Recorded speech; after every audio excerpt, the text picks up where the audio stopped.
Are you starting to worry about my large adult Slovenian son? I'll call him that even after bad games. Calling him that. Luka Doncic. Hadn't called him that for 2 years. I called the whole finals run. I was calling him that. The whole finals run. Go ahead. That was ugly. It was. First 2 times he touched the ball, he turned it over. He had 5 turnovers in the first 6.5 minutes. You saw that 3-point. That was a self-check. That was like the ultimate disrespect where he had 10 feet and missed the 3, which can be a tough shot because, you're wide open like that. But LeBron was the best player on the floor last night, and LaMelo was the second best. And Luka was just horrific. All that said, no, not at all. Look, he's too good.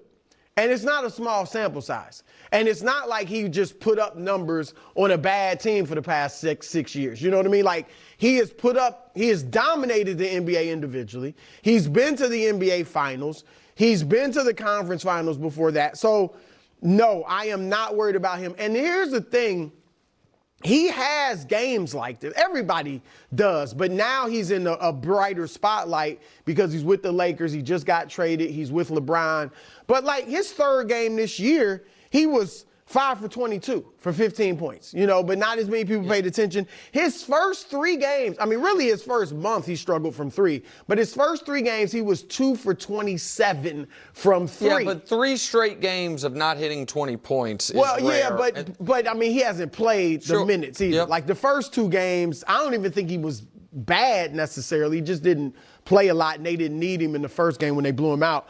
But, so my point is, if you look through his game logs throughout his career, he's had moments like this. It's just now he's in a bigger spotlight. So I'm not concerned. Look, the defense, and we've talked about that as being an issue. They did hunt him in the fourth quarter.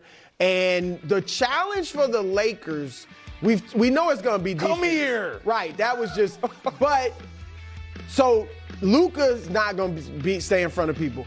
Austin Reeves, not quite as bad, but he's going to be hunted.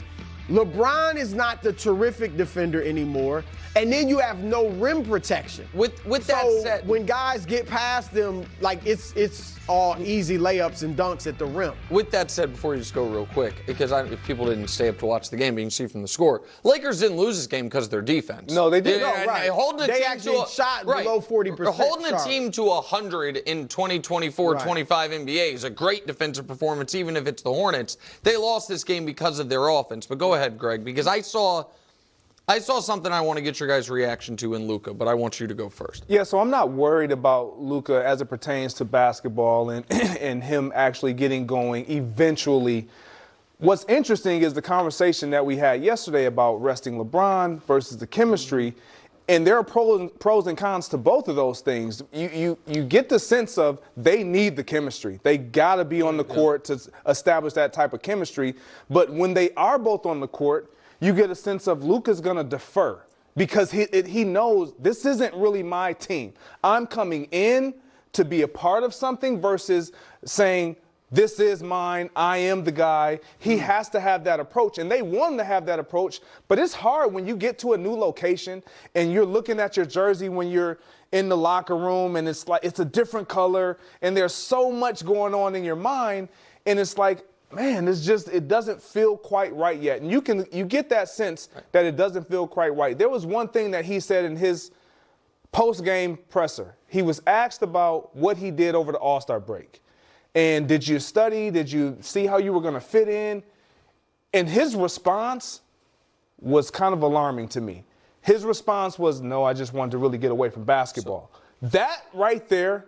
So we're on the same page. Was extremely problematic. So again, if people didn't watch it, this wasn't like the first couple games where he didn't have the ball in his hands. He had the ball in his hands. He had 8 assists, 6 turnovers, took a bunch of shots. Yep. Like, this wasn't that Austin and LeBron were. No, they put the ball in his hands. He wasn't good. Yep. So I'm going to say something that's going to sound weird, but it sounds like I think you might agree with me. He's really sad. Dude. I watched last night. He was relieved when he made a shot. Oh, yeah. He is, I think, for the first time in his entire basketball life, had his confidence shaken by being traded and then by what they said about him. and I think he is deeply in his own head. I can't, and all of us looked at the trade as these lunatics. Right. You know what I mean? Like crazy. Yeah. I didn't really stop to think much until I was watching this game last night of how it landed at Luka's. We all were like, oh, Luka's going to be a man on fire. Luka's going to be a man possessed. It appears to me that for the first time in Luka's life, there is a bit of doubt in his, like, wait, what? This team that I wanted to stay with, that I thought I was going to potentially have the dirt career with, not only did they trade me in the dead of night, but now are running to every reporter imaginable being like they hated me. Right. They thought I was bad for the culture. They thought I was bad in the locker room. And I see a player who I always joke that he's at his best when he's angriest, like snarling and yelling and swaggering. I see a player that is meek for the first time in his career. See any of that. And when we said that, remember his press conference with the Lakers, it was like, he looks and a so little sad. I don't think that's a permanent disposition, and I actually think maybe on Tuesday when they play the Mavs, maybe that could be a moment to snap out. You know what I mean? Where it's like, oh, now I see them across the floor. I'm going to try to, turn this kind of sadness into anger. But, Brew, I've never seen Luka like this, and I just really think he is shaken by the fact that this team gave up on him. That not the team he's on now, but that they gave up on him. And I think it has impacting him on the court and his comments about getting away from basketball. I think he is really bothered by what happened, and it's affecting the game. I think that's a great point. I haven't heard that anywhere else. That's a great point. And I want to piggyback off something you said, too.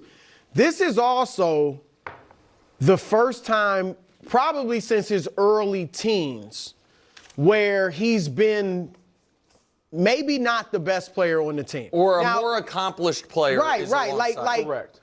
with Kyrie, who was great, I think he looked at Kyrie and was awed, like LeBron was awed by his skills and everything. But Kyrie's not on their level, right? LeBron, while Luka is better now, LeBron is still playing well enough, and obviously he's been better than Luka the last 3 games. This is the first time in Luka's, again, since his early teens probably, that he's been outshined by a teammate. Even when Kyrie would go off, it was still like it's Luka's team, and obviously Luka's better. So we talked about the adjustment for LeBron to be with a player who's better than him. I'm starting to wonder for Luka, is this somewhat of an adjustment? Yeah, it's that alpha mentality. Like, he's not the alpha male in that locker room. It doesn't matter what LeBron does, he's LeBron James. And so you're always going to be in that shadow. Yep. Right. And to your point, like when I heard him say, I had to get away from basketball in the All-Star break, it was startling to me because you would believe a Luka who is on fire, who is teed off about being traded and excited about this opportunity, he's going to be like, okay, I need somebody to come to the facility so I can lock in and find a way. Him saying, shaking, I had to get away from the game. I don't think this is permanent, obviously. I don't even think it will last the whole year. But right now, he is... I've watched not every game of his career, but a lot of them. And since he was a rookie, he played with more confidence a month into his rookie season than he's played with the Lakers. And I think it's because he took the trade as an indictment, and it made him question himself. I hope you're right. I agree that I don't think it's permanent. Yep. But this can break players. Like, this is broken players in the past where they're never quite what they used to be. I don't think that'll be the case. I certainly hope that's not the case. It's just something interesting. And by the way, they didn't get the rest or the chemistry last night. No. Now they play tonight. My guess would be they don't play LeBron in the back-to-back. So maybe that helps. I don't know. But, all right, stay with this game. People didn't watch down the stretch. Rui missed a couple free throws. LeBron hits a 3 to cut it to